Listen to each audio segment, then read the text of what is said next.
morning, everyone. My name is Erepere Bello. We are hosting this series on MS awareness and how it affects everyone or people that have been affected with MS awareness in the have it now, and families that have actually had issues with people who have had MS and other autoimmune illnesses. So today we have Dr. Gerald, who is a renowned neurologist. We have my wonderful friend Yemisi Ilo, who has been diagnosed with MS for slightly over 20 years, I think.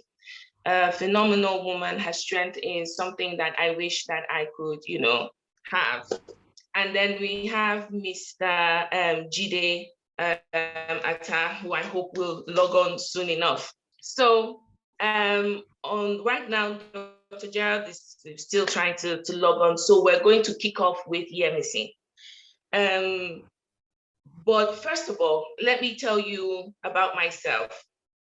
My name is Erepere Bello, like I said, and I was diagnosed with MS. I've had multiple sclerosis for slightly over, for 10 years and stuff. So my desire to see, I saw a gap in the system here in Nigeria where I found that we were not being attended to, and quite a lot of us didn't have the tools needed to be able to deal with this illness, for lack of a better word. So I thought to myself, maybe we should create some sort of awareness for it. That was how this was birthed. So I actually Googled the MEC, and I'm looking for people who had MS in Nigeria, and her name popped up, and that's how we became friends, right, MEC? So I'm going to, originally it was Dr. Gerald who was supposed to start, but he hasn't started yet. So he's not here yet. So I'm going to hand the floor over to Yemisi. We're going to do it in the reverse. So Yemisi, welcome. Thank you very much. Thank you. So how long, Yemisi, have you had? I want you to just give us a brief summary. You have about 10 minutes. Just tell us a brief summary about your story, MS, and then how it has affected you in family and all whatnot. So the floor is yours. Thank you very much. So I actually had my first MS symptoms 17 years ago this month, actually. I just had some spasms, didn't know what it was, and it sort of went, and then came back again, and then went. And it wasn't until 2007 where I had a bad case of optic neuritis, which is when you lose, well, my eyesight was affected, and I was unable to see, and then I was unable to walk. And that was what prompted MRI scans again in Nigeria here.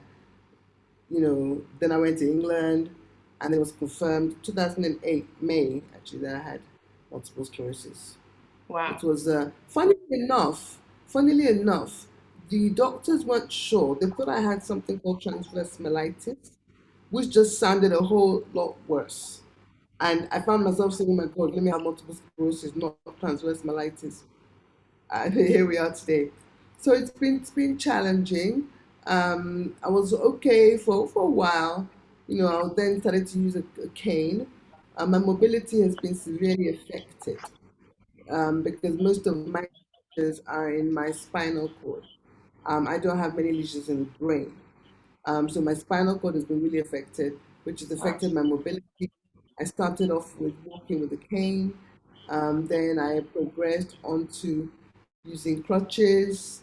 Then I progressed onto using a walker, and then I progressed onto using a wheelchair, which just isn't great at all. In terms of treatments that I've had a lot of the disease modifying treatments, so the injections.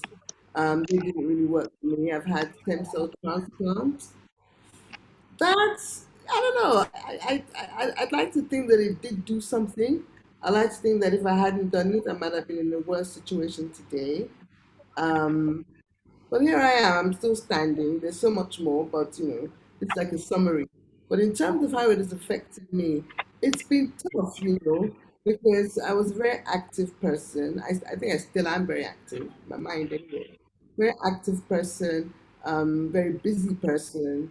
And then to not be able to do what you need to do without assistance can be very, very, very mentally challenging Mm-hmm. to have to need help, ask Yes. for help, wait Yes. for help. I think waiting for help, I think is the most challenging thing of all.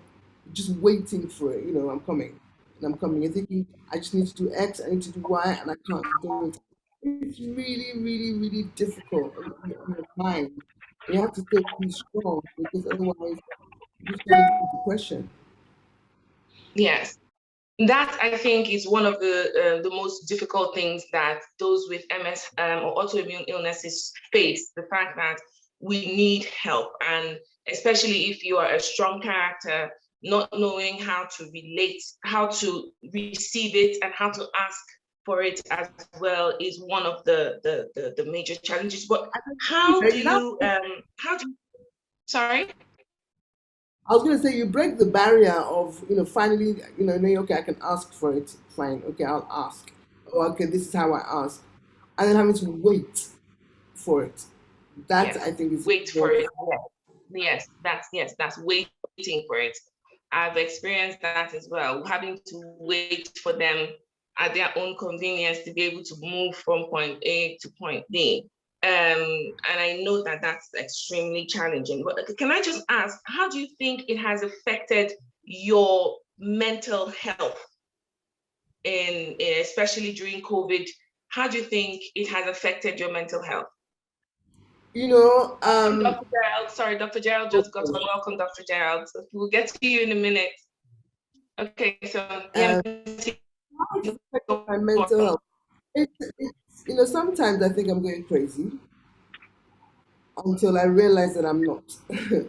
um, the frustration. I think, fortunately for me, I haven't fallen into a depression, but I have been very depressed. And I think there's a big yes, difference.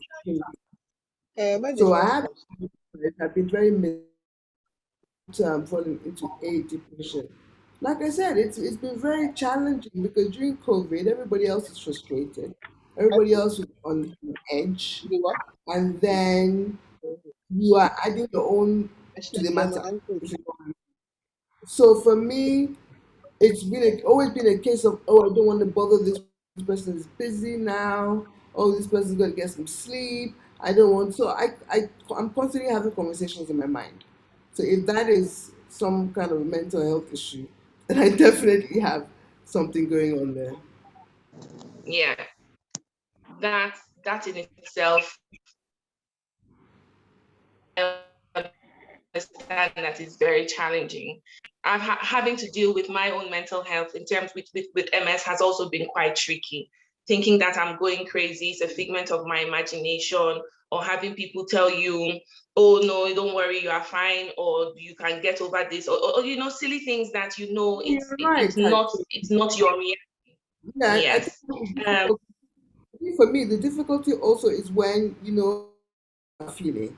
You know what is going on, right? And because you look fine, this invisible disease, because you look well, people assume that the way you look automatically relates to how you should be feeling. feel, yes. So you can't possibly be feeling all these things that you say that you're feeling because you look fine.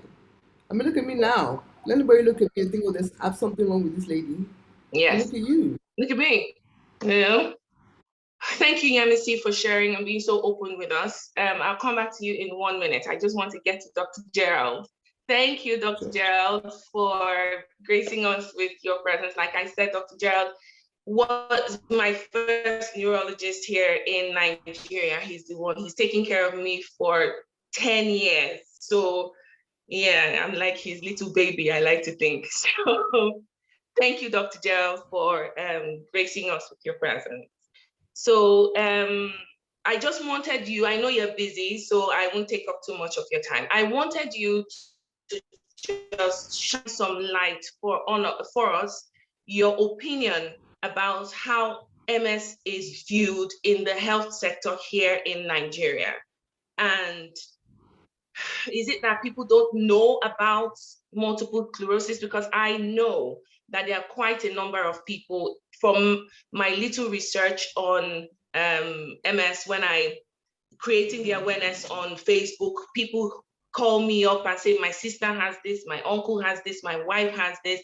Some of them don't have the ability to go to the healthcare system or the funds to be able to do it.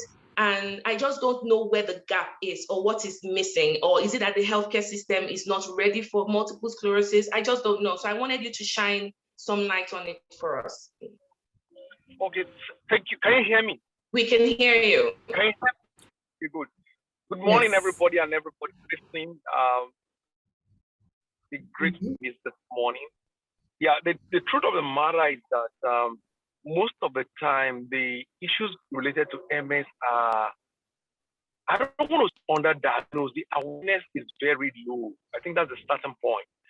So first, many people don't believe it's a disease of the black. They think it cannot happen to the black population. So that's the first misnomer. And so therefore, most people I get to see have been moving around with MS for 2-3 years, undiagnosed, some 7 years. That's the truth. I think the president must rise to Hello? such a forum is good to about. Yeah, can you hear me? Yes, we Yes. can. Okay, so many of our colleagues don't seem to be aware that these people exist in our midst in the black population. So I want to say the health system is not ready. The only way I would say the health system is not probably ready in terms of medicine. Medications are not available. I've been trying to get meds for someone now for like 3 weeks. They say they're going to get it, special importation and so on and so forth. So it's a little tough. So the health sector, yes, is not ready really for MS in the population because meds are not available.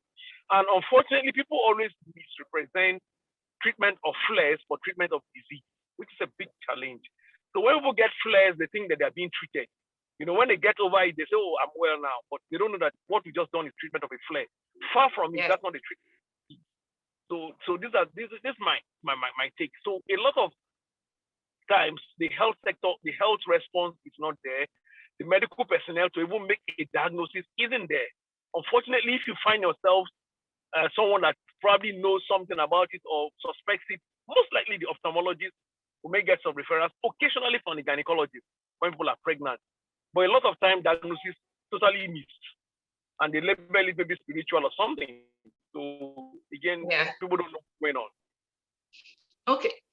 Exactly, Dr. Gerald. That's what I found out. That is either they don't know what to do, and like I've always said, I can't tell you how many times I've literally walked out of a doctor's office because I know the medication that they're giving me is not what I need at that point in time. Because I have a legal background, so I do a lot of research, and I know that this person is more interested in exposing me as a case study as opposed to a patient.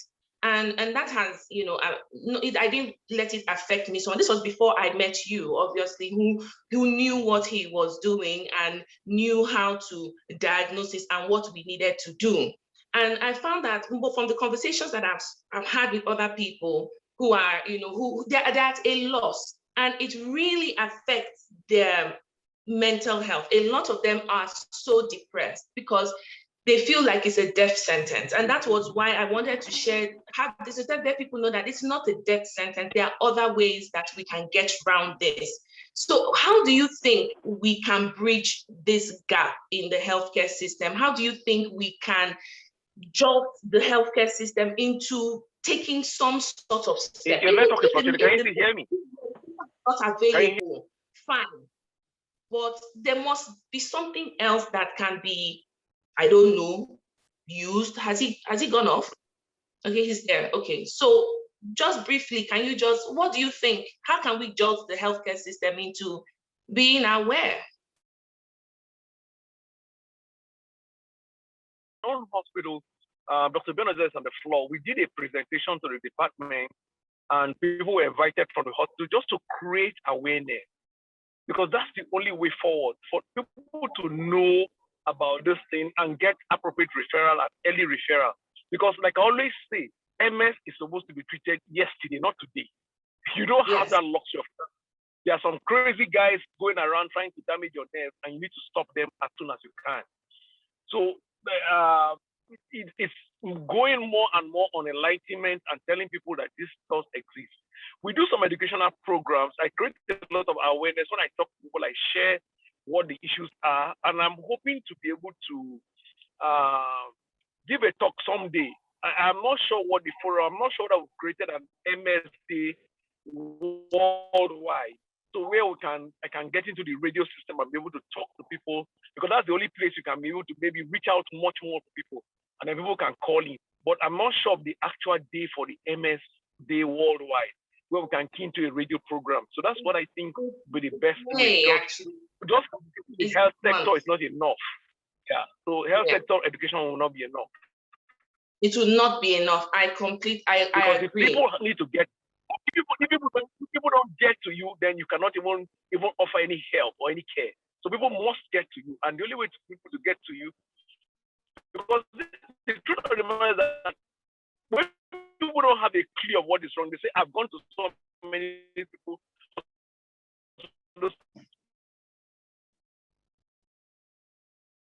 Okay, it's frustrated, and that's what I always hear. I met somebody, he was on their way to Dubai. Said nobody can make a diagnosis. Some people are based. I think that's what we need to do. Creating a slot on the radio or something to create awareness. That's the only way to go. Yes, I totally agree. Yemisi wants to say something. Yemisi, unmute yourself. Unmute yourself. Okay, so apparently the Black women have the highest rate of multiple sclerosis in the United States. Now, this is a statistic that floored me, but I got the statistic from a doctor, a lady, Nigerian and based in the United States. So a lot of so it is not a disease for white people, which is what I thought it was for a long time. Me too. It is clearly something that is latent and something that we are getting and are missing. Okay.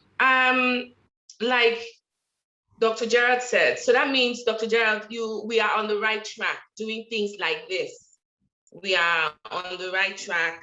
We are, as we are talking about it, doing meetings like this, talking to people so that people can actually put a face to this thing called multiple sclerosis. That is not just one person. There's we have it is a reality. It is something that exists and is something that needs to be sorted out. It's not common, we know, but it is something that we need to show more people that this thing. I mean, I can't tell you how, like I keep saying, since I started the talk on Facebook and stuff like that, I've had so many people call and say, oh, so this is how I felt, and I've told them, go to your neurologist, wherever you are, go and another thing is that I've found that neurologists are very few and far between. They are very few.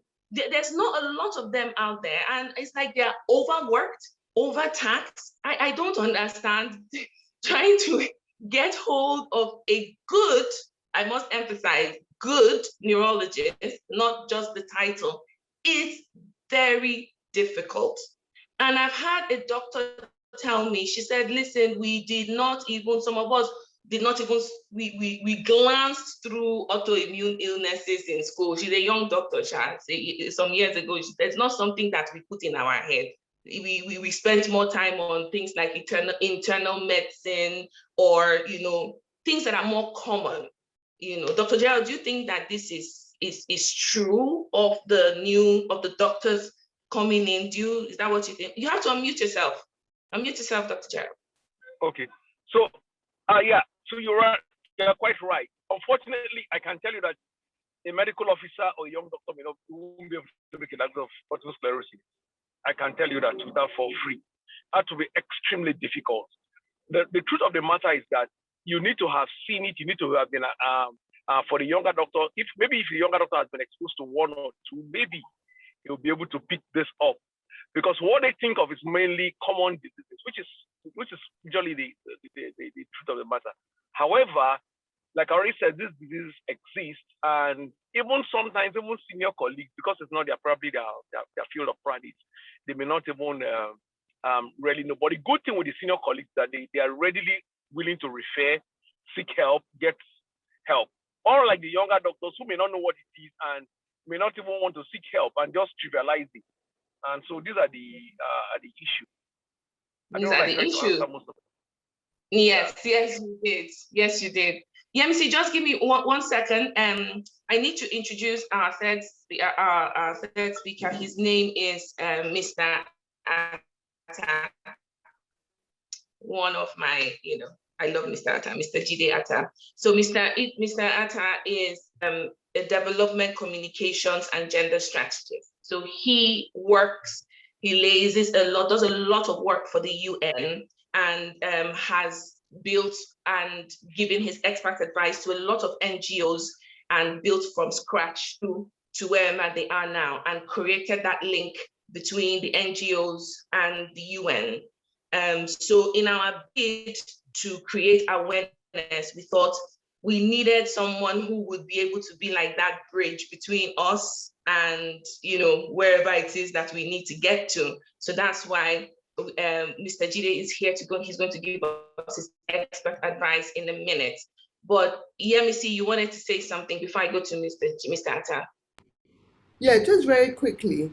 I just wanted to say, when sort of exhibiting and having strange, symptoms, I was put on antidepressants, because the doctor felt that this lady is just, this thing is in her head. So yes, just wanted to mention that. And this was, a while ago. They just did not. It was completely trivialized.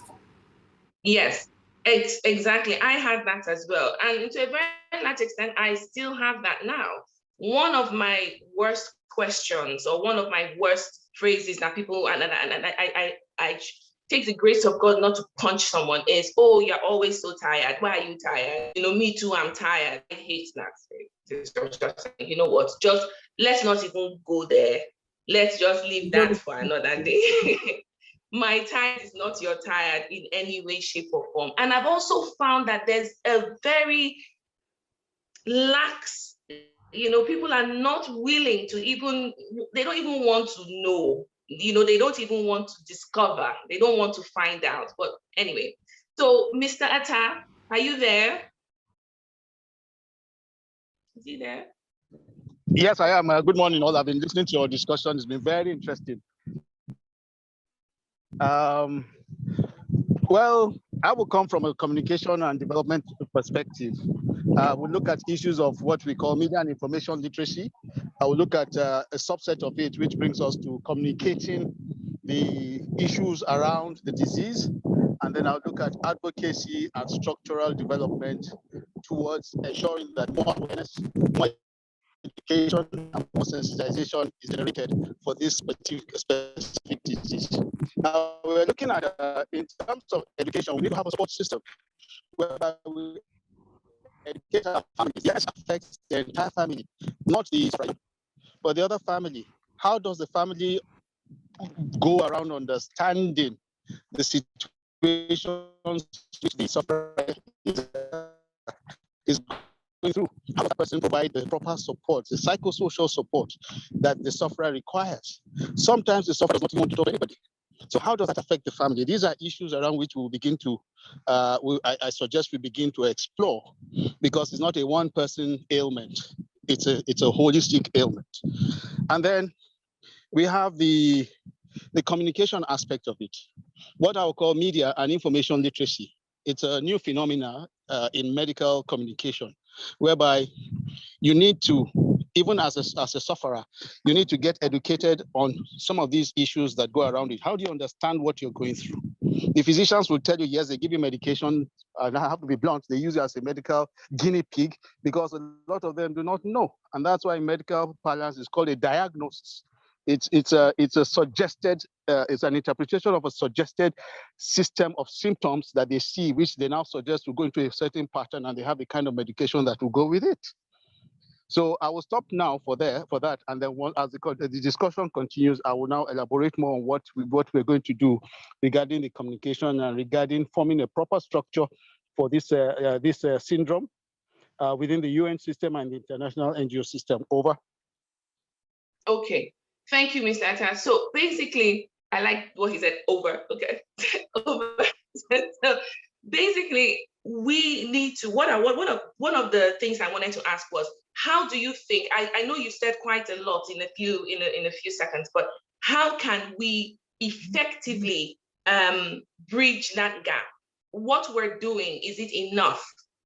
How do you think we can successfully bridge that gap between where we are now and where we need to get to as an NGO, as a community, or because it's, I mean, look at the malaria sector. Everybody knows about malaria. Even abroad, they're trying to help us here in Nigeria deal with malaria, you know.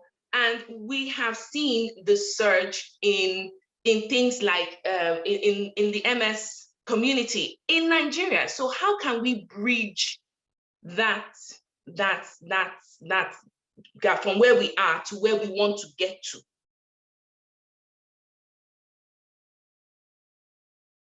Hello, Mr. Atta, are you there?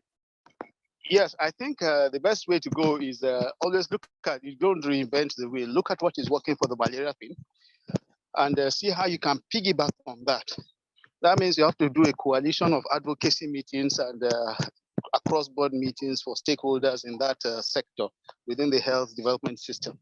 So I think it will be good to explore malaria, explore HIV/AIDS, explore maternal and child health issues, and then piggyback on those mechanisms or vehicles that they use as a start.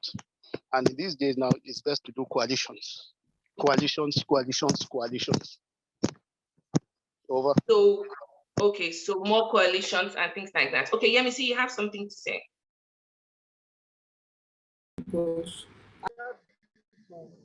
Yes, that's what I'm saying. Coalitions. As we progress with these series, then I'm sure we'll be able to build such networks. Okay, all right. So I have a suggestion, which is that, you know, MS is an autoimmune disease, but there are so many others, fibromyalgia, lupus. So it could be grouping them all together. Do you know what I mean? And working together as a group, Yes, because that's more relevant. Yes, that's fantastic, as opposed to alienating them, because they're all autoimmune illnesses, and bring them together. Dr. Gerald, what do you think about? Do you think something that we can do something you think is well in a step in the right direction? Gerald, Dr. Gerald, is he there? Oh, I don't think he's there. Okay. Maybe Nkechi can answer, Doctor. I don't know if he's Dr. Nkechi, but maybe you can answer on his behalf if you're there. Yeah, good morning again, or good day. This is really wonderful. Thank you for having all of us here. I'm Dr. Ubianozie. I'm a senior registrar working under Dr. Gerald. I think his network is not good, so I'd like to apologize on his behalf. It may be a good idea. I just also wanted to bring, because they are like immune mediated.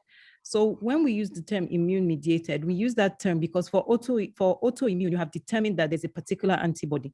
But for multiple sclerosis, I mean, it's a bit more complex. It's multifactorial, both host susceptibility. That's the person has a susceptibility, some genetic loci they think are involved.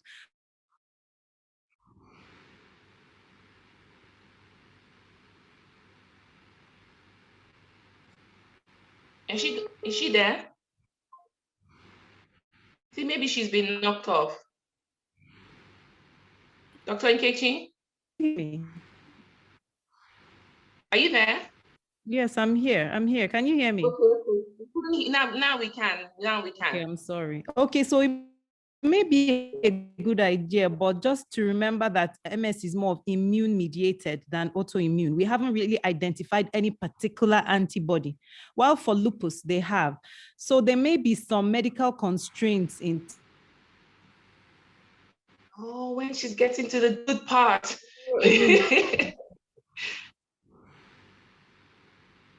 Hello? You seem to have knocked off again.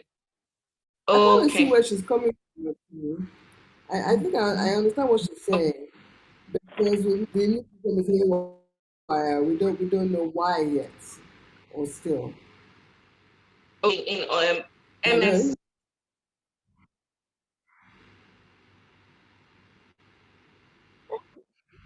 Can you hear me now? Yes. Okay, good. So she was just saying that it's an immune-mediated disease. So we don't have clearly defined autoantibodies. So what that means is that the myelinated nerves, or some nerves, some part of the nerves are being attacked by some mechanisms we don't fully clearly understand. So we don't quite know why that is happening. So it's a little more difficult or complex to pick up the autoantibodies per se directed to multiple sclerosis. So I think that's what she was trying. Yeah, I think. Is that why there's no cure? Can you hear me? We can hear you. Yes, we can hear you. Yeah. So there was a question on the background. Yes, Yes, I said, that's why there's no, is that why there's no cure? Not quite so. There's no cure in a lot of diseases. What the drug try to target is to give some immune suppression with the hope that these crazy guys are not going to come up again. So that's why probably yes, there's no cure, because you've not even been able to identify what the direct causative factor is. So once you don't know what the cause is, it's a little more difficult to offer a cure. So what they are doing now, because now people are even using biologics, some newer medications, which are targeting still the immune system, trying to suppress the immune system, and hoping that when I suppress the immune system, there will be no flares, and if there are no flares and no disease process ongoing, then I wouldn't say that I've offered a cure, but at least I've been able to tame the disease. I think that's the key. Taming the disease. That's the best we can do, really. I'm sorry. But incidentally, not everybody has the same kind of disease process. So some people may just have a one-off disease and may never have any reoccurrence for a long time. We see that too. Even though the commonest is relapsing remitting, but sometimes we just see one that happens one-off, and sometimes it gives them a breathing space of 1, 2, 3, 4, 5 years. Sometimes we see that. And sometimes some people like medications, and then they stop medications for reasons maybe they cannot afford, or for some reasons, and then they are just in remission for a while. So there are so many things, unanswered question in disease we do not know. That's the truth of the matter. We are still learning and learning and learning and learning about it. Do Okay. you think that the government can to get drugs? Do you think that could it be possible that drugs could be made available for people with multiple sclerosis in Nigeria? Can that ever happen? Well, we are in a process now of registering. One of the problems is the financial muscle to get this drug. So most companies don't want to get these drugs in if nobody's going to buy them. So that is where the challenge really is. And if people cannot afford to afford them, then it poses a big challenge. But as it is that we're trying to get repeat in, which is the best we can, that's interferon. That's what we've been able to. We are trying to get. It's almost the registration will soon be true, but in the interim, I help get it through. The drug reps, they go through NAFDAC and get it in for us. Otherwise, it was direct importation in the time past. We're out of time. We need to round up now. So I know that we can go back and forth. That's why it's a weekly series, and that's why we have next week to continue from where we left off. So I really want to quickly say thank you to Dr. Gerald for giving us time, for Yemisi, to Mr. Jide, and to everyone who joined us today. Thank you so much for all the information and everything. So next week, we will continue from where we left off so that we have more and more information, to share. So here's me saying thank you for being part of this initiative and part of this journey. So everybody say your goodbyes.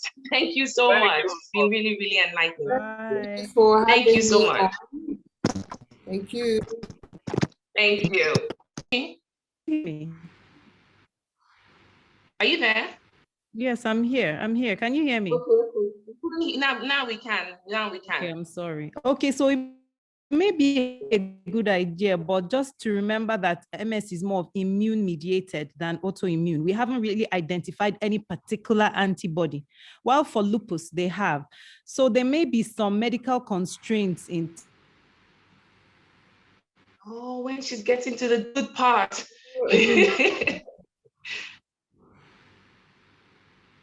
Hello? You seem to have knocked off again. I can't see Okay. where she's coming from. I think I understand what she's saying, because the new system is haywire. We don't know why yet, or still.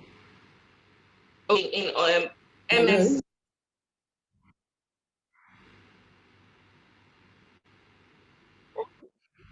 Can you hear me now? Yes. Okay, good. So she was just saying that it's an immune-mediated disease. So we don't have clearly defined autoantibodies. So what that means is that the myelinated nerves or some nerves, some part of the nerves are being attacked by some mechanisms we don't fully clearly understand. So we don't quite know why that is happening. So it's a little more difficult or complex to pick up the autoantibodies per se directed to multiple sclerosis. So I think that's what she was trying. Yeah, I think. Is that why there's no cure? Can you hear me? We can hear you. Yes, we can hear you. Yeah. So there was a question on the background. Yes. Yes, I said, that's why there's no, is that why there's no cure? Not quite so. There's no cure in a lot of diseases. What the drug try to target is to give some immune suppression with the hope that these crazy guys are not going to come up again. So that's why probably yes, there's no cure. Because you've not even been able to identify what the direct causative factor is. So once you don't know what the cause is, it's a little more difficult to offer a cure. So what they are doing now, because now people are even using biologics, some newer medications, which are targeting still the immune system, trying to suppress the immune system, and hoping that when I suppress the immune system, there will be no flares, and if there are no flares, there are no disease process ongoing, then I won't say that I've offered a cure, but at least I've been able to tame the disease. I think that's the key. Taming the disease. That's the best we can do, really. I'm sorry.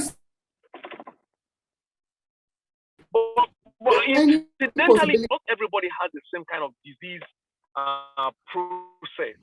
So some people may just have a one-off disease and may never have any reoccurrence for a long time. We see that too. Even though the commonest is relapsing remitting, but sometimes we just see one that happens one-off, and sometimes it gives them a breathing space of 1, 2, 3, 4, 5 years. Sometimes we see that. And sometimes some people medications, and then they stop medications for reasons maybe they cannot afford or for some reasons, and then they are just in remission for a while. So there are so many things, unanswered question in disease we do not know. That's the truth of the matter. We are still learning and learning and learning and learning about it. Do Okay. you think that the government can supposed to get drugs? Do you think that could it be possible that drugs could be made available for people with multiple sclerosis in Nigeria? Can that ever happen? Well, we are in a process now of registering. One of the problems is the financial muscle to get this drug. So most companies don't want to get these drugs in if nobody's going to buy them. So that is where the challenge really is. And if people cannot afford to afford them, then it poses a big challenge. But as it is that we're trying to get repeat in, which is the best we can, that's interferon. That's what we've been able to. We are trying to get. It's almost the registration will soon be true, But in the interim, I helped get it through the drug reps. They go through NAFDAC and get it in for us. Otherwise, it was direct importation in the time past. We're out of time. We need to round up now. So I know that we can go back and forth. That's why it's a weekly series. And that's why we have next week to continue from where we left off.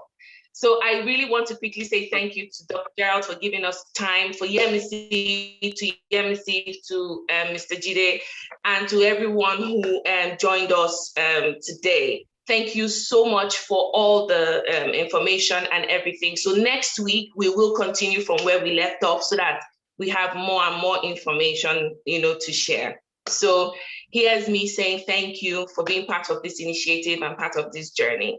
So everybody say your goodbyes. Thank you so much. It's been really, really enlightening. Bye. Thank you so much. Thank you. Thank you.